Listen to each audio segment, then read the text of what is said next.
이년아, 시아비 제삿밥도 못 차리느냐? 주먹이 며느리의 뺨을 갈겼다. 경상도 합천 어느 산골 20살 새 며느리가 아침마다 피멍이 들었다. 동네 사람들이 수근거렸다. 저 집 새 며느리 한 달을 못 넘기겠다. 친정이 풍비박산 났으니 갈 데도 없지. 그 말이 맞았다.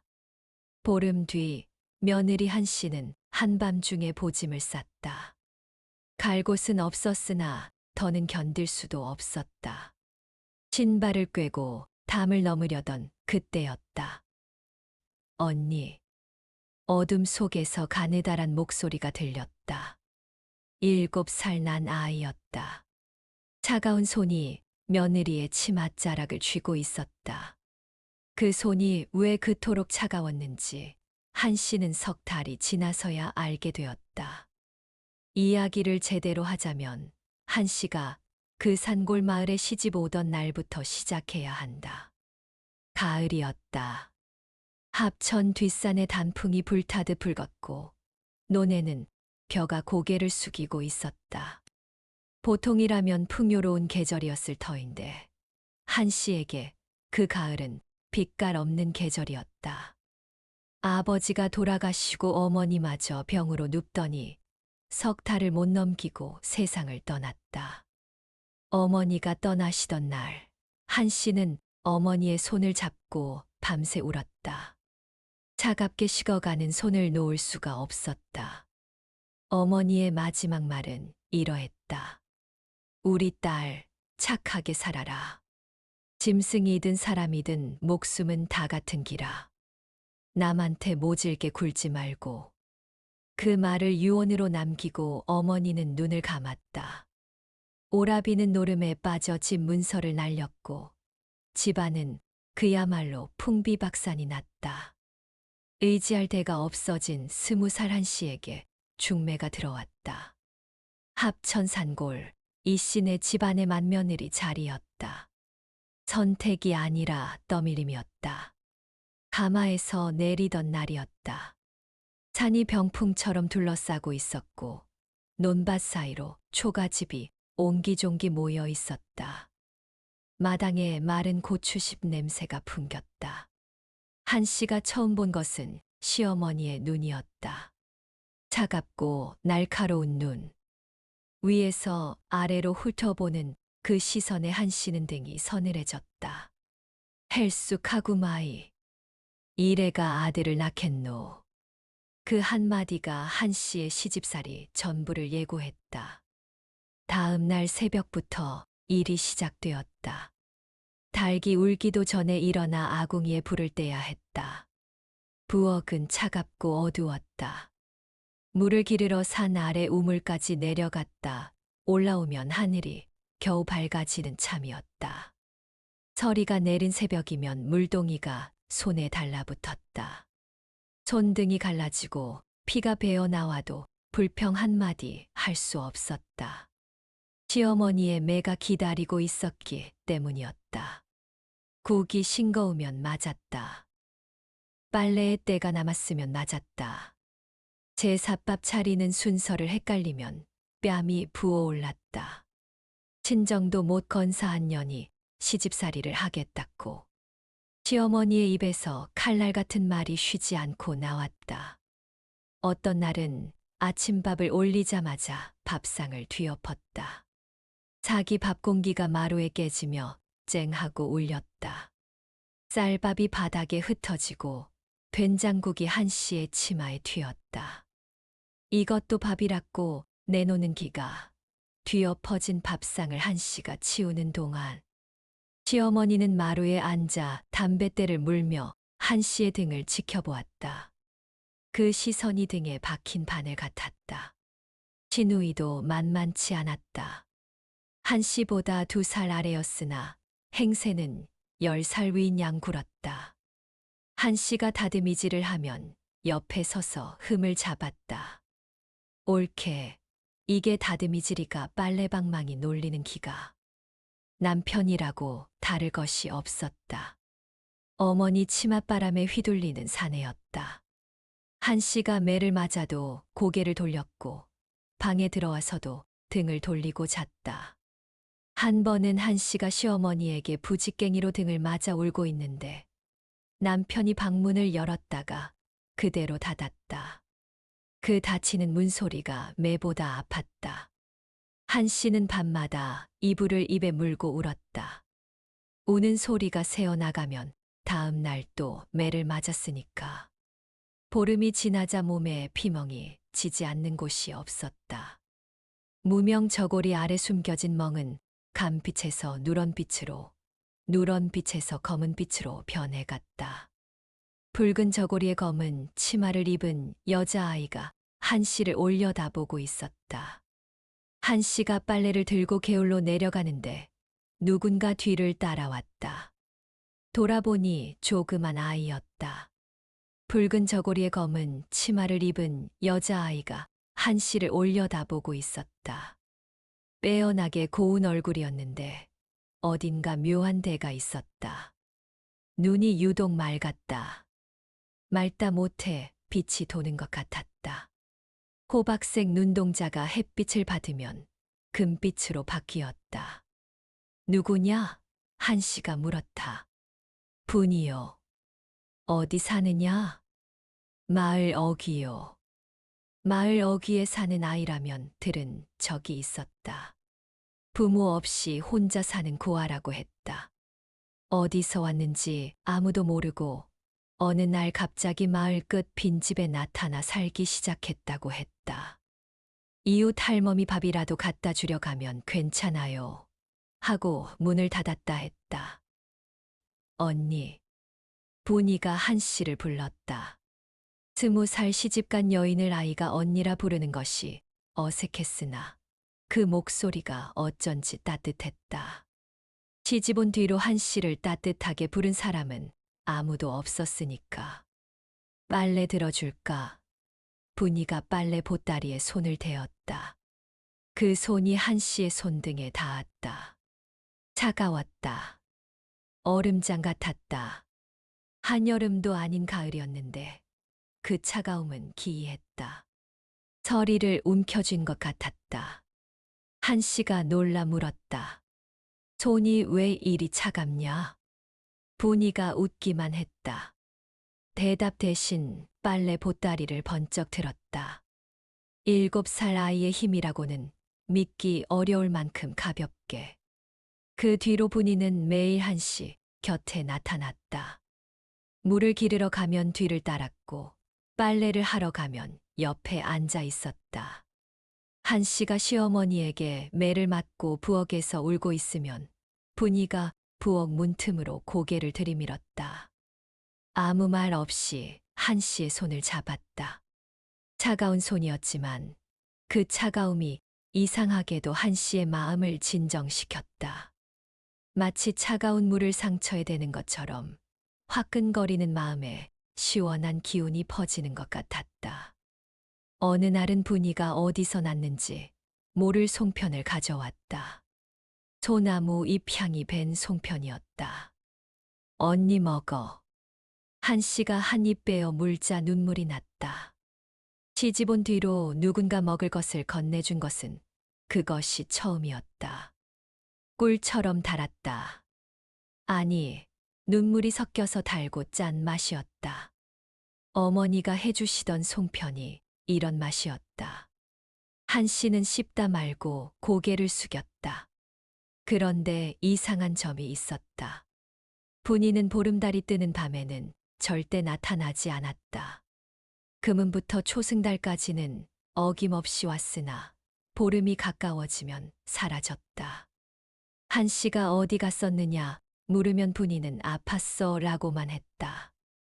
아프다면서도 얼굴빛은 멀쩡했다. 다만 보름이 지나고 돌아온 분이의 눈이 유독 빨갛게 부어 있을 때가 있었다. 울었던 흔적이었다. 또 하나. 마을 개들이 분이를 보면 꼬리를 말고 도망쳤다. 이웃집 누렁이는 사람만 보면 꼬리를 흔드는 녀석이었는데 분이가 지나가면 담 밑에 납작 엎드려 낑낑거렸다. 한 번은 분이와 한씨가 나란히 걸어가는데 길목에 검둥이가 분이를 보자마자 비명 같은 소리를 내며 도랑으로 뛰어들었다. 한씨가 저 개가 왜 저러느냐 했더니 분이가 고개를 숙이며 나를 무서워하나 봐 하고 작게 말했다. 그 목소리에 서린 것이 슬픔인 줄을 한씨는 몰랐다.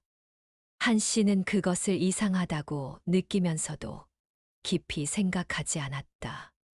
분이가 있어주는 것만으로 충분히 고마웠기 때문이었다. 이 지옥 같은 시집살이에서 분이는 유일한 숨구멍이었다. 그러다 보름이 또 돌아왔다. 시어머니가 다듬이 방망이로 한씨의 등을 내리쳤고 시누이가 밥그릇을 머리에 엎었다. 뜨거운 국이 이마를 타고 흘렀다. 한씨는 그날 밤 보짐을 쌌다. 담을 넘으려는 순간 분이가 나타났던 것이다. 앞서 이야기한 그 장면이었다. 언니 가지 마. 차가운 손이 치맛자락을 쥐었다. 분이의 눈에 눈물이 글썽였다. 조금만 더 참아. 내가 도와줄게. 한씨는 그 눈물에 발이 묶였다. 마치 한씨를 보내면 자기가 죽기라도 할 것 같은 눈이었다. 아이의 눈이 아니었다. 무엇인가를 간절하게 지키려는 눈이었다. 그래서 한씨는 돌아왔다. 보짐을 풀고 다시 부엌에 섰다. 손등에 남은 분이의 차가운 감촉이 오래도록 가시지 않았다. 그런데 한씨가 미처 몰랐던 것이 있었다. 분이는 한씨가 이 마을에 시집 오기 전부터 그 집을 지켜보고 있었다. 그 뒤로 이상한 일들이 벌어지기 시작했다. 사흘 뒤 시어머니가 한씨의 머리채를 잡고 마당으로 끌어낸 날이었다. 빨래에서 냄새가 난다 않카나 시어머니의 손이 올라가는 순간 부엌에서 불이 났다. 아궁이 옆에 쌓아둔 나무단에 불이 옮겨 붙은 것이었다.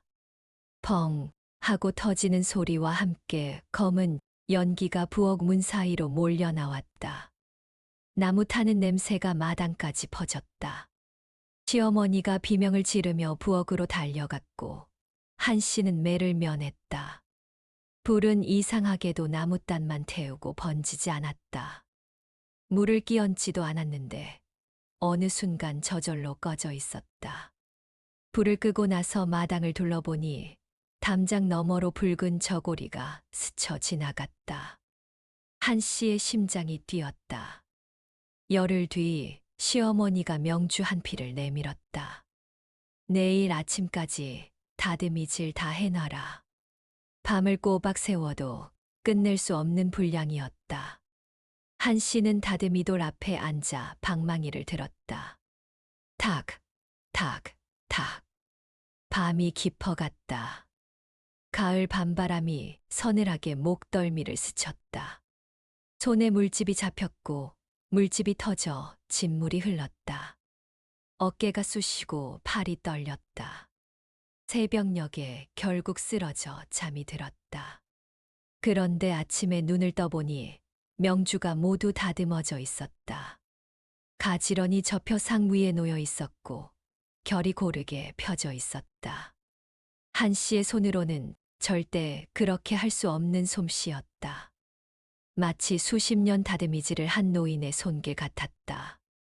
한씨의 손에서 나던 진물 냄새 대신 명주에서는 풀잎 같은 향이 은은하게 풍겼다.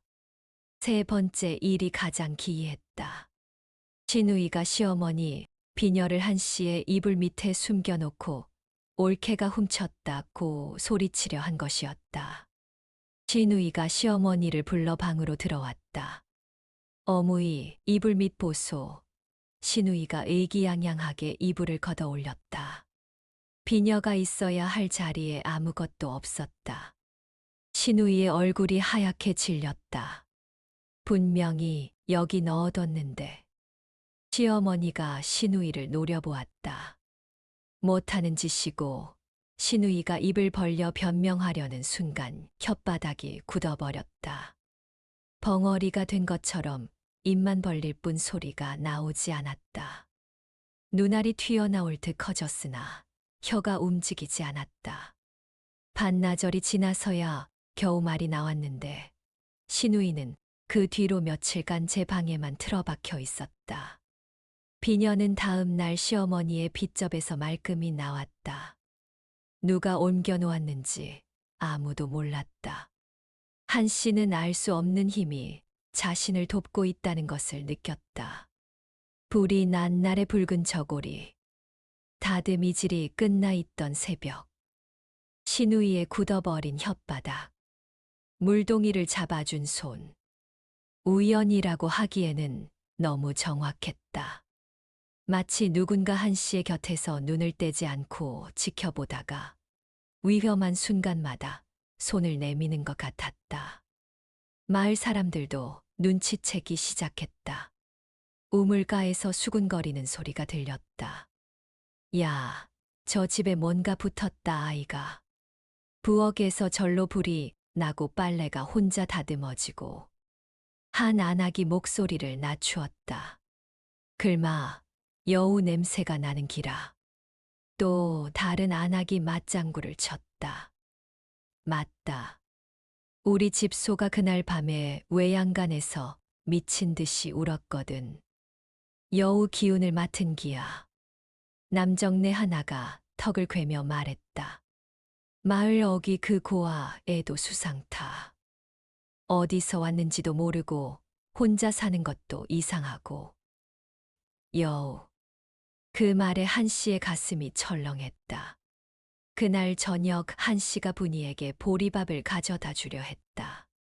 따뜻한 보리밥에 된장 한 술 얹어 사발에 담아갔다. 분이가 고개를 저었다. 나는 밥 안 먹어도 돼. 아이가 밥을 안 먹으면 어떡하느냐. 괜찮아, 언니. 진짜야. 해가 진 뒤라 어두웠는데 분이의 눈이 유독 밝았다. 어둠 속에서 빛나는 것 같았다. 짐승의 눈이 어둠 속에서 빛나듯이. 한 씨의 등골이 서늘해졌으나 곧 고개를 저었다. 고작 7살 아이가. 그러나 의욕은 한 번 싹 트면 자라기 마련이었다. 며칠 뒤 깊은 밤, 한 씨가 마당에 나섰다가 멈추었다. 뒷산에서 여우 울음이 들렸다. 끼이 하는 가느다란 울음이 산 아래로 흘러내려왔다. 산골에서 여우 소리를 듣는 것이 드문 일은 아니었으나 그 소리에 서린 슬픔이 한 씨의 발을 묶었다. 울음이 아니라 통곡이었다. 짐승의 울음에 사람의 슬픔이 섞여 있었다. 길게 늘어지는 그 울음소리에 한 씨는 소름이 돋으면서도 가슴이 먹먹해졌다. 저 산 위에서 저토록 서럽게 우는 것이 무엇일까? 왜 저토록 슬피 우는 것일까? 다음 날 분이가 찾아왔다. 붉은 저고리에 풀잎이 잔뜩 묻어 있었다. 갈대잎, 억새 줄기, 소립까지. 산을 헤매고 다닌 흔적이 역력했다. 분이야, 어젯밤에 어디 갔었느냐? 산에 갔어. 그 깊은 밤에 혼자. 분이가 한 씨를 올려다보았다. 그 맑은 눈에 서린 것이 슬픔인지 두려움인지 분간할 수 없었다. 분이가 한마디만 했다. 언니, 나를 미워하지 마. 한 씨는 그 말이 무슨 뜻인지 알 수 없었다. 옛 어른들이 말하길 여우는 1000년을 살면 꼬리가 9이 된다 했다. 꼬리 9 달린 여우 구미호. 사람으로 둔갑하여 세상을 홀리는 요물이라 했다. 한 씨도 어릴 적에 어머니 무릎에서 그 이야기를 들은 적이 있었다. 여우는 무서운 것이라고 만나면 도망가야 한다고. 그런데 어머니는 이상한 말을 덧붙이셨다. 근데 말이다, 여우가 다 나쁜 건 아닐 거야. 그때는 그 말이 무슨 뜻인지 몰랐다. 그런데 한 씨가 만난 것은 무서운 여우가 아니라 7살 소녀였다. 금음이 다가왔다. 달이 완전히 사라진 밤이었다. 하늘에 달이 없으니 별이 쏟아질 듯 빽빽했다. 한 씨는 잠이 오지 않아 마당으로 나갔다. 우물가에 앉아 하늘을 올려다보았다. 그때 우물 옆에 누군가 서 있는 것이 보였다. 분이었다. 하늘을 올려다보고 있었다. 별빛에 젖은 분이의 얼굴이 사람의 것이 아닌 것처럼 아름다웠다. 한 씨가 이름을 부르려다 입을 다물었다. 분이의 발밑을 본 것이었다. 별빛 아래 분이의 그림자가 땅 위에 드리워져 있었다. 그런데 그 그림자가 사람의 것이 아니었다. 9갈래로 갈라져 있었다. 9줄기의 꼬리가 땅 위에 부채처럼 펼쳐져 있었다. 그림자가 살아있는 것처럼 바느다랗게 흔들렸다. 바람이 불지 않는데도 한 씨의 심장이 멈춘 것 같았다. 숨을 쉴 수 없었다. 온몸이 돌처럼 굳었다. 분이가 고개를 돌렸다. 한 씨와 눈이 마주쳤다. 그 맑은 눈에 눈물이 흐르고 있었다. 분이의 입술이 떨렸다. 언니. 한 씨는 비명을 지르지 못했다. 무서워서가 아니었다. 그 그림자 위로 흐르는 분이의 눈물을 보았기 때문이었다. 한참을 마주 보았다. 별빛이 두 사람 사이에 내려앉았다. 풀벌레 소리가 멈춘 것 같았다. 세상이 숨을 죽이고 있었다. 분이가 먼저 입을 열었다. 언니 봤지? 한 씨의 입술이 떨렸다. 머리로는 도망쳐야 한다고 소리쳤으나 다리가 움직이지 않았다. 아니, 움직이고 싶지 않았다. 물동이를 들어주던 손, 울 때 잡아주던 손, 도망치려는 치맛자락을 쥐던 손. 그 손이 차가웠을지언정 한 번도 한 씨를 아프게 한 적은 없었다. 송편을 건네던 그 손. 물동이가 깨지지 않도록 잡아준 그 손. 내가 사람이 아닌 거냐? 분이가 고개를 끄덕였다. 눈물이 뺨을 타고 흘렀다. 미안해, 언니. 속인 거야. 한 씨의 다리가 풀렸다. 그 자리에 주저앉았다. 무서움과 서러움이 뒤섞여 어디가 무섭고 어디가 서러운지 알 수가 없었다. 그러면 내가 여우냐? 분이가 대답 대신 입을 벌렸다. 작은 입에서 무언가가 나왔다. 구슬이었다. 새끼 손가락 한 마디만 한 푸른 구슬이 분이의 손바닥 위에 놓였다. 달이 없는 밤인데도 그 구슬은 저절로 빛을 냈다. 하늘의 별을 하나 삼킨 듯한 영롱한 빛이었다. 우물가의 물에 그 빛이 반사되어 물결 무늬가 한 씨의 얼굴 위에 출렁거렸다. 서늘하면서도 눈을 뗄 수 없는 빛이었다. 여우 구슬이었다. 옛 기록에 이르길 여우가 오래 묵으면 입 안에 구슬이 생긴다 했다. 그 구슬에는 하늘의 이치와 땅의 이치가 담겨 있다 했다. 이 땅의 구미호만이 가진 것이었으니 중국의 호리정에도 없고 일본의 키츠네에도 없는 이 땅 여우만의 보물이었다. 나는 여우야. 분이가 말했다. 꼬리가 9 달린 여우. 한 씨의 온몸에 소름이 돋았다. 그런데 두려움보다 서러움이 먼저 치밀었다. 눈앞에 있는 것은 간을 빼먹는 요물이 아니라 눈물을 흘리고 있는 7살 아이였다. 이 아이가 여우라면 그동안 보여준 따뜻함은 무엇이었던가? 너는 왜 나를 도왔느냐? 분이의 입술이 떨렸다. 대답하지 않았다. 다만 이렇게만 말했다. 언니를 해칠 생각은 한 번도 없었어. 그것만 믿어줘. 한 씨는 오래 서 있었다. 아니, 주저앉은 채로 오래 있었다.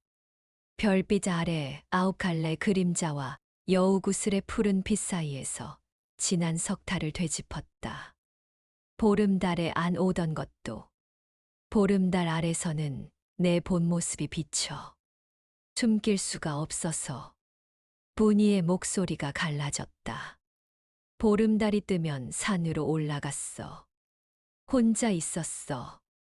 언니 곁에 가고 싶은데 갈 수가 없어서 산 꼭대기에서 마을을 내려다보며 울었어. 한씨의 가슴이 저렸다. 개들이 도망간 것도, 여우의 기운을 맡으니까 밥을 안 먹는 것도, 여우는 사람의 밥이 필요 없어. 하나하나 맞아떨어질 때마다 한씨의 가슴이 묵직해졌다. 그런데 이상한 것은 무서움이 아니라 측은함이 밀려왔다는 것이었다. 이 아이가 산 위에서 혼자 울던 모습이 떠올랐다. 끼이 하던 그 여우 울음이, 그것이 분이의 울음이었다. 분이가 말했다. 나는 사람이 되고 싶어. 옛 이야기 중에 이런 것이 있었다. 여우가 천일을 사람을 해치지 않으면 사람이 될 수 있다는 이야기. 분이도 그 길을 걷고 있는 것이었다. 천일 동안 사람을 해치지 않고 사람 사이에서 살며 사람의 마음을 배우는 것. 그러나 그 천일이라는 것은 어쩌면 전에 내려오는 이야기일 뿐이었는지도 모른다. 진짜인지 거짓인지는 분이도 알 수 없었다. 다만 그것을 믿고 견디고 있을 뿐이었다. 그래서 여기 온 거야. 사람들 사이에서 살면서 사람이 되는 법을 배우려고. 한씨의 눈에서 눈물이 흘렀다. 그러면 내가 나를 도운 것도 사람이 되기 위해서냐? 분이가 고개를 저었다. 아니, 그건 다른 이유가 있어. 다른 이유? 분이가 입을 다물었다. 여우구슬을 다시 입에 넣고 고개를 숙였다. 더 이상 말하지 않았다. 분이의 어깨가 가늘게 떨리고 있었다. 무엇을 참고 있는 것 같았다. 한씨는 추궁하지 않았다. 대신 일어서서 분이의 차가운 손을 잡았다. 여전히 차가웠다. 사람의 손이 아닌 것을 이제 알았으나 그래도 놓을 수 없었다. 내 비밀 아무에게도 말 안 한다. 내가 나를 도왔으니 나도 너를 지켜주마. 분이의 눈에서 눈물이 쏟아졌다. 언니, 무섭지 않아? 무섭지. 한씨가 웃었다. 눈물을 흘리면서 웃었다. 무섭지만 이상하게도 내 손을 놓을 수가 없다. 그러나 세상은 비밀을 오래 품어주지 않는 법이었다. 마을의 수군거림이 점점 커지고 있었다. 사냥꾼 출신의 박노인이 마을 사람들을 불러 모았다. 내 평생 산짐승 냄새는 안 맡아본 데가 없다. 이 마을에 여우가 숨어 있어. 잡아야 한다. 저것이 마을에 재앙을 불러올 것이다. 노인의 눈에 불이 켜져 있었다. 젊은 시절의 멧돼지와 표범을 잡아 살던 사내였다. 여우 사냥에는 더더욱 자신이 있었다. 한씨는 분이를 지키겠다 다짐했다. 그런데 분이가 한씨를 도운 이유는 한씨가 생각한 것과 전혀 달랐다. 소문이 마을을 삼키는 데는 오래 걸리지 않았다. 마을 곳곳에서 가축이 죽기 시작했다. 외양간에서 소가 쓰러지고 돼지가 차갑게 굳어있고 닭이 한꺼번에 죽었다. 사실은 산에서 내려온 단비의 소행이었으나 마을 사람들은 여우를 의심했다. 여우가 간을 빼먹은 기라 박노인이 소리쳤다. 놈들은 금은밤에 움직인다. 횃불을 들고 산을 뒤지면 된다. 마을 장정들이 모여 도끼와 낫과 작대기를 들었다. 사냥개 3마리도 끌어왔다. 한씨의 시어머니가 여기에 기름을 부었다. 전연이 여우를 불렀다. 시어머니가 한씨를 가리켰다. 시집 온 뒤부터 괴이한 일이 생겼다. 아이가 부엌에서 절로 불이 나고 빨래가 혼자 다듬어지고 시누이가 벙어리가 되고 다 전연이 데리고 온 여우 때문이라. 마을 사람들의 눈이 한씨에게 쏠렸다. 한씨는 고개를 숙이고 입을 다물었다. 아무 말도 할 수 없었다. 밤이 되자 한씨는 몰래 집을 빠져나와 마을 어귀로 달려갔다. 분이가 빈집 구석에 웅크리고 있었다. 눈이 붉게 부어 있었다. 언니, 알고 있어. 마을 사람들이 나를 잡으러 올 거지? 어떻게 아느냐? 바람이 전해줬어. 분이야, 도망가야 한다. 분이가 고개를 저었다. 나 때문에 언니까지 위험해졌어. 내가 떠나면 언니는 괜찮을 거야. 한씨의 눈에서 눈물이 떨어졌다. 내가 떠나면 나는 누구한테 기대느냐. 이 집에서 나를 사람으로 봐준 건 너뿐이었다. 멀리서 소리가 들렸다. 횃불의 불빛이 마을 안길에서 번져오고 있었다. 여우를 잡자 장정들의 고함이었다. 사냥개가 짖기 시작했다. 개 짖는 소리가 점점 가까워졌다. 횃불의 붉은 빛이 담장을 넘어 마을 어귀를 물들였다. 가자, 한씨가 분이의 손을 잡았다. 차가운 손. 그 손을 놓지 않고 뒷산으로 뛰었다. 맨발이었다. 신을신을 겨를이 없었다. 돌밭을 밟으며 달렸다. 발바닥이 찢어졌으나 느낄 틈이 없었다. 가시덤불이 치마를 찢고 팔을 긁었다. 피가 나는 줄도 몰랐다. 소나무와 참나무가 빽빽한 산길을 올랐다. 소리피 밟힐 때마다 바스락거리는 소리가 정막을 깼다. 아래에서 횃불의 불빛이 올라오고 있었다. 산 아래서 올라오는 붉은 불빛의 행렬이 마치 지옥에서 강이 흘러오는 듯했다. 20개가 넘는 횃불이 어둠 속에서 일렁이며 천천히 산을 기어올랐다. 사냥개의 짖음이 점점 가까워졌다. 나무 사이를 꿰뚫는 그 소리가 살벌했다. 언니, 저기 동굴이 있어. 분이가 바위 틈 사이를 가리켰다. 동굴 입구가 보였다. 두 사람이 겨우 들어갈 만한 틈이었다. 바위에 이끼가 끼어 있고 입구에서 흙냄새와 축축한 돌냄새가 풍겼다. 몸을 웅크리고 안으로 들어갔다. 어둡고 축축했다. 천장에서 물이 똑똑 떨어졌다. 그 소리가 동굴 안에서 울려 심장 소리처럼 들렸다. 한씨의 등 뒤로 차가운 바위가 느껴졌다. 밖에서 사냥개가 코를 킁킁거리며 다가왔다. 으르렁거렸다. 이빨이 부딪히는 소리가 들렸다. 장정의 목소리가 들렸다. 이쪽이다. 개가 냄새를 맡았다. 횃불빛이 동굴 입구까지 비추었다. 붉은 빛이 바위 표면을 훑었다. 발자국 소리, 사람의 거친 숨소리, 개의 흥분한 숨소리가 뒤섞였다. 한씨가 분이를 품에 안았다.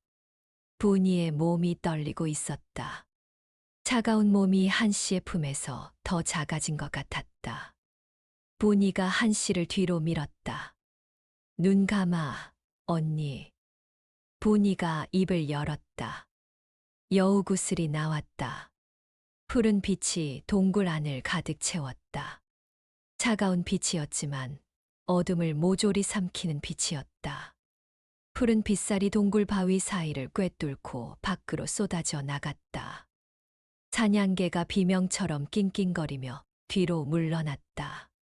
다른 개들도 꼬리를 말고 산 아래로 도망쳤다. 개들이 움직이지 않으니 장정들도 더 올라올 수가 없었다. 박 노인의 목소리가 들렸다. 여우 기운이 너무 세다. 이 밤에 덤볐다간 사람이 당한다. 내일 해가 뜬 뒤에 다시 오자 횃불 빛이 하나둘 꺼지며 멀어져 갔다. 발자국 소리가 산 아래로 사라졌다. 개 짖는 소리가 점점 작아졌다. 한씨가 숨을 내쉬었다. 살았다. 온몸에 힘이 풀렸다. 그런데 분이가 쓰러졌다. 여우구슬의 빛이 꺼지며 몸이 축 늘어졌다. 얼굴이 새하얗게 질려 있었다. 입술에서 핏기가 완전히 빠져 있었다. 한씨가 분이를 안았다. 차가운 몸이 더 차가워져 있었다. 얼음을 안고 있는 것 같았다. 분이야, 분이야. 괜찮아. 힘을 좀 많이 썼을 뿐이야. 분이의 목소리가 실처럼 가늘었다. 숨소리가 겨우 들렸다. 한씨가 분이의 손을 비벼주었다. 차가운 손이 한씨의 체온으로 조금 따뜻해졌다.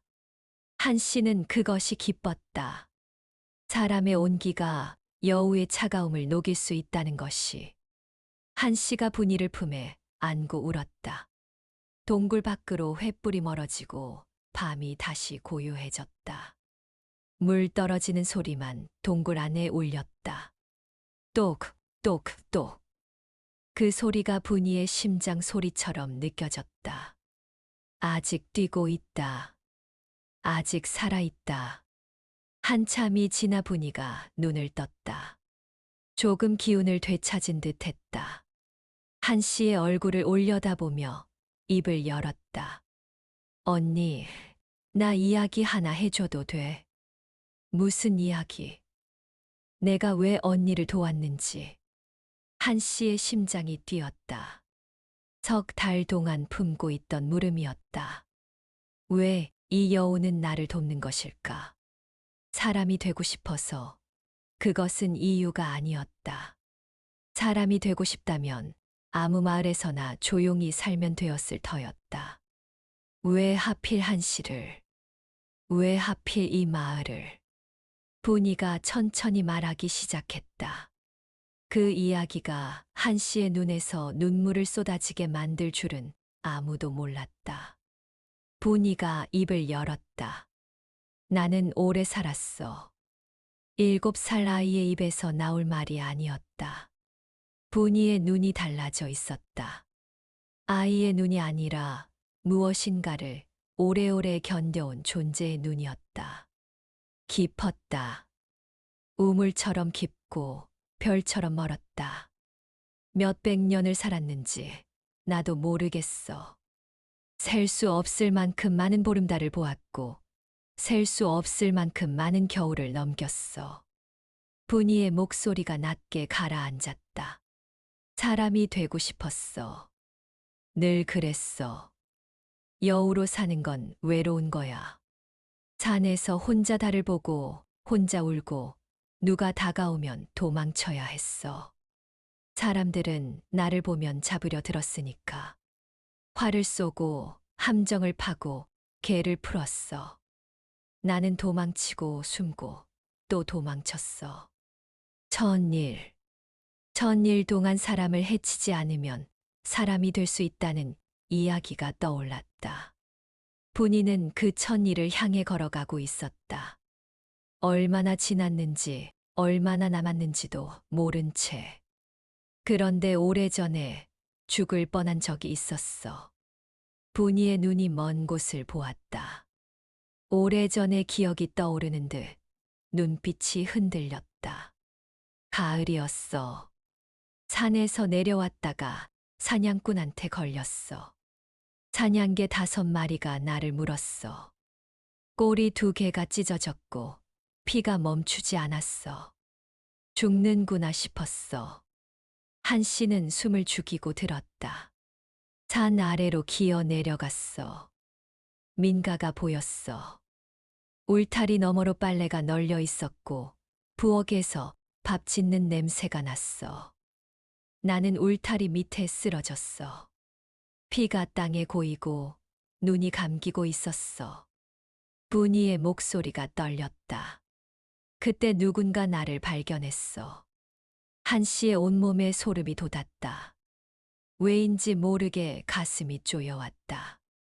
숨이 막혀왔다. 여자였어. 젊은 여자. 내 꼬리를 보았을 텐데 비명을 지르지 않았어. 도망가지도 않았어. 멍하니 서 있다가 다가왔어. 무릎을 꿇고 내 머리를 들어 올렸어. 분이가 울며 말을 이었다. 피투성이 여우를 안아 올리면서 그 사람이 한 말이 있어. 한 씨의 심장이 멈추려 했다. 가슴 깊은 곳에서 무언가가 치밀어 올랐다. 알 것 같았다. 아직 듣지 않았는데 알 것 같았다. 그 여자가 나를 안아 올리며 이렇게 말했어. 분이가 그 여인의 말을 옮겼다. 짐승이든 사람이든 목숨은 다 같다. 한 씨의 세상이 멈추었다. 그 말, 어머니가 하시던 말. 한 씨의 어머니가 늘 하시던 말이었다. 돌아가시기 전 마지막으로 하신 말이었다. 짐승이든 사람이든 목숨은 다 같은 기라. 그 말을 유언으로 남기고 눈을 감으신 어머니. 한 씨의 입에서 소리가 새어나왔다. 어머니. 분이가 고개를 끄덕였다. 눈물이 비 오듯 쏟아졌다. 차가운 눈물이 한 씨의 손등에 떨어졌다. 그 여자가 언니 어머니야. 한 씨의 세상이 뒤집혔다. 모든 것이 다른 의미로 바뀌고 있었다. 동굴 안이 흐릿해졌다. 눈물이 앞을 가렸다. 가슴이 찢어지는 것 같았다. 아프고 서럽고 그리웠다. 분이가 계속 말했다. 울면서 말했다. 한마디 한마디가 눈물에 젖어 있었다. 그 여자가 언니 어머니가 나를 집 안으로 데려갔어. 상처를 씻겨주셨어. 따뜻한 물에 헝겊을 적셔서 피가 굳은 털을 하나하나 닦아주셨어. 찢어진 꼬리에 약을 발라주셨어. 아파서 낑낑거리면 등을 쓸어주시며 괜찮다, 괜찮다 하셨어. 헌 옷으로 상처를 감아주셨어. 한 씨의 눈에서 눈물이 줄줄 흘러내렸다. 어머니의 손길이 보이는 것 같았다. 따뜻한 손. 분이의 차가운 손과는 달리 늘 따뜻했던 어머니의 손. 내가 나을 때까지 보름을 돌봐주셨어. 매일 약을 바꿔주셨고 먹을 것을 가져다 주셨어. 아무에게도 내 이야기를 하지 않으셨어. 이웃에게는 상처 입은 삽살개를 주워왔다고 하셨어. 밤이면 내 옆에 앉아 등을 쓸어주시며 옛 이야기를 들려주셨어. 한 씨가 울음을 삼키며 물었다. 어머니가 무서워하지 않으셨어. 분이가 고개를 저었다. 처음에 놀라시긴 했어. 꼬리가 9인 걸 보셨으니까. 그런데 이러셨어. 꼬리가 9이면 어떻고 하나면 어떤가. 피 흘리고 아픈 건 마찬가지인데. 한 씨가 두 손으로 얼굴을 감쌌다. 어머니다운 말이었다. 세상에서 가장 어머니다운 말이었다. 분이가 말을 이었다. 내가 다 나았을 때 은혜를 갚겠다고 했어. 무릎을 꿇고 절을 했어. 여우가 사람한테 절을 한 거야. 9갈래 꼬리를 접고 이마를 땅에 대고 분이가 울며 웃었다. 그랬더니 어머니가 웃으셨어. 손을 내저으셨어. 은혜가 다 무슨 은혜냐. 죽어가는 것을 살려준 게 은혜가 될 수 있나. 그리고 이렇게 말씀하셨어. 한 씨는 이미 흐느끼고 있었다. 온몸이 떨렸다. 다음에 나올 말이 무엇인지 알 것 같으면서도 듣고 나면 무너질 것 같았다. 은혜고 뭐고 나중에 내 딸이 힘들면 좀 도와다오. 한 씨가 두 손으로 얼굴을 감쌌다. 어머니. 그 한마디가 터져 나왔다. 동굴 안이 울음으로 가득 찼다. 돌벽에 울음이 부딪혀 울렸다. 한씨의 울음인지 분이의 울음인지 구분할 수 없었다. 분이가 한씨의 손을 잡았다. 차가운 손. 늘 차가웠던 그 손. 어머니가 그 말을 하실 때 웃으시면서도 눈에 물기가 고여 있었어. 나중에 알았어. 어머니가 이미 몸이 아프셨다는 걸. 딸이 시집 가면 힘들 거라는 걸 알고 계셨다는 걸. 자기가 곁에 있어 주지 못할 거라는 걸. 한씨의 울음이 더 커졌다. 어머니. 어머니는 돌아가시기 전부터 알고 계셨던 것이었다. 자기가 곁에 없으면 딸이 고생할 거라는 것을. 그래서 여우에게 부탁하신 것이었다. 내 딸을 좀 봐달라고. 내가 못 해주는 것을 대신 해달라고. 어머니가 병으로 돌아가셨다는 걸 알았을 때 나는 산 꼭대기에서 사흘을 울었어. 분이의 목소리가 갈라졌다. 은혜를 갚지 못했으니까. 나를 살려주신 분이 떠나셨는데 아무것도 하지 못했으니까.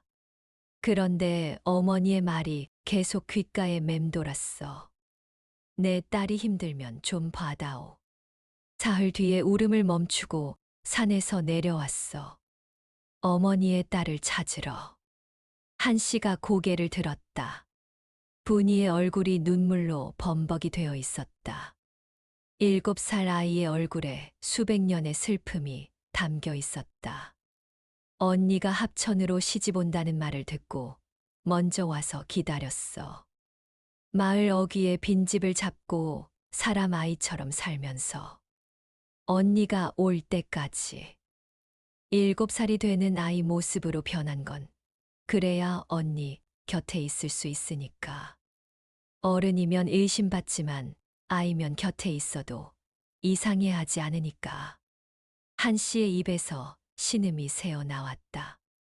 그것을 위해 이 아이는 수백 년을 산 구미호의 몸을 7살 아이로 줄인 것이었다. 한씨의 곁에 있기 위해, 어머니의 부탁을 지키기 위해 모든 것이 이어졌다.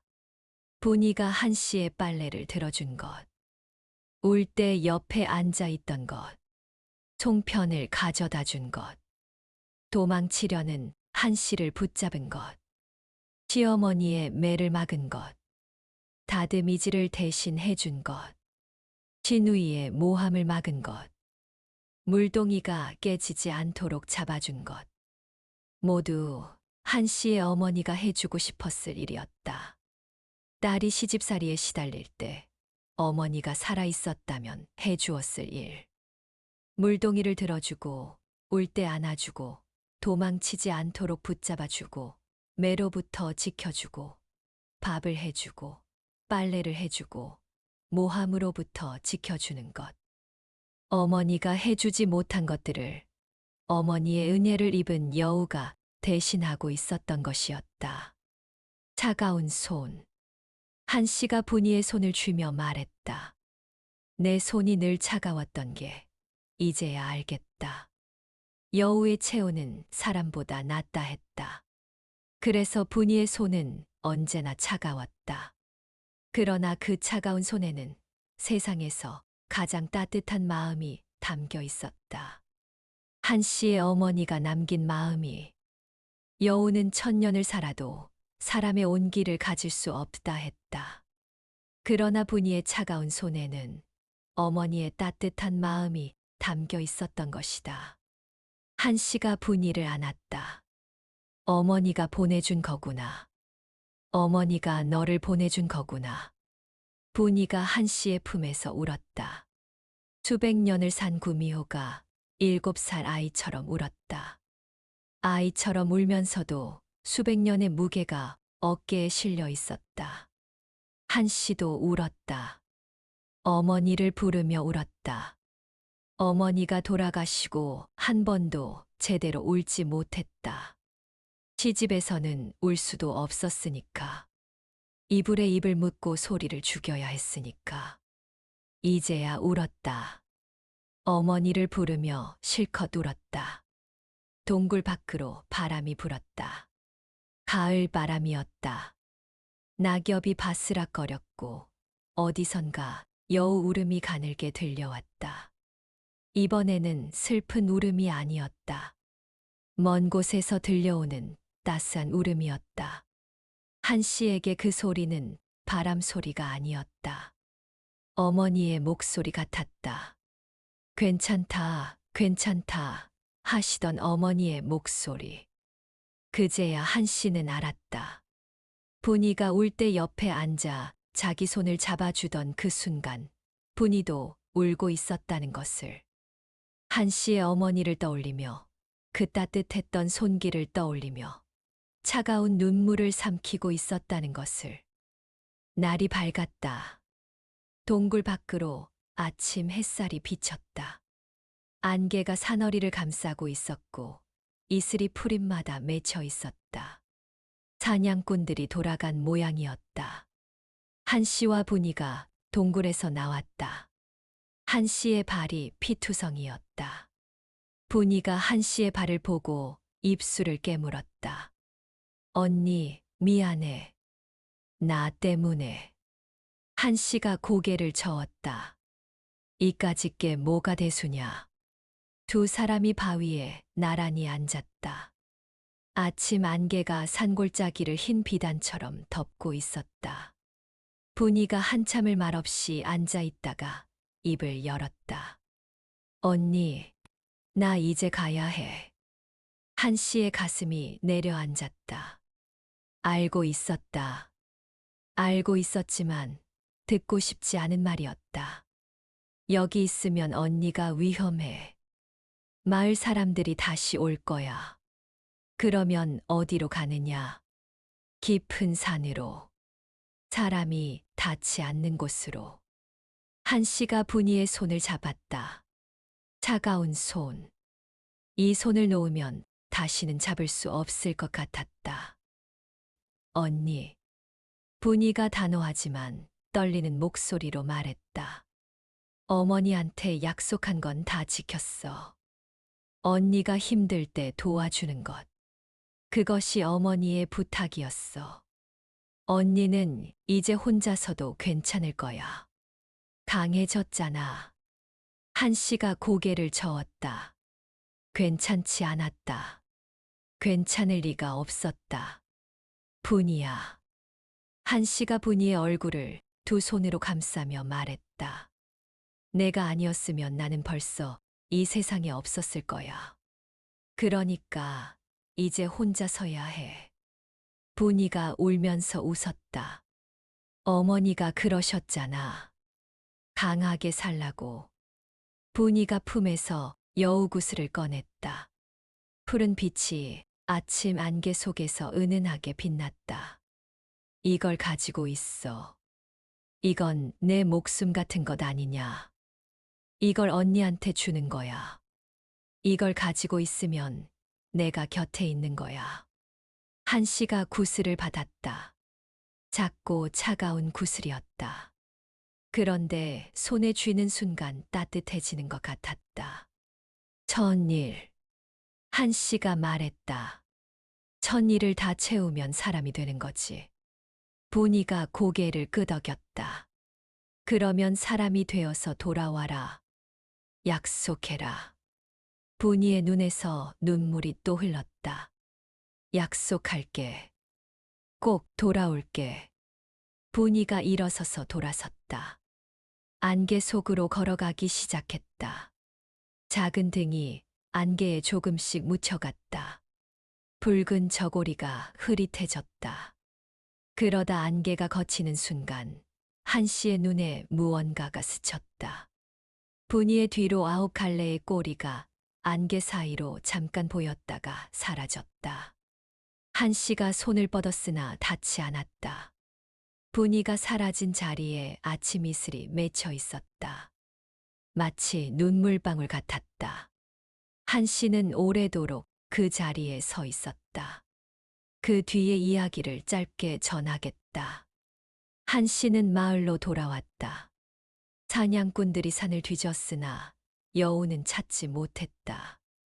소문은 점점 잦아들었고 가축이 죽는 일도 멈추었다. 산짐승의 소행이었음이 뒤늦게 밝혀졌다. 시어머니가 병이 들었다. 가을이 깊어지며 몸져 눕더니 겨울을 넘기기 어려운 지경이었다. 한 씨가 밤낮으로 약을 다리고 죽을 끓이고 등을 닦아 주었다. 시어머니가 한 씨의 손을 잡으며 말했다. 내가 너한테 너무 모질었다. 그것이 시어머니가 한 씨에게 한 첫 번째 부드러운 말이었다. 시어머니의 손도 차가웠다.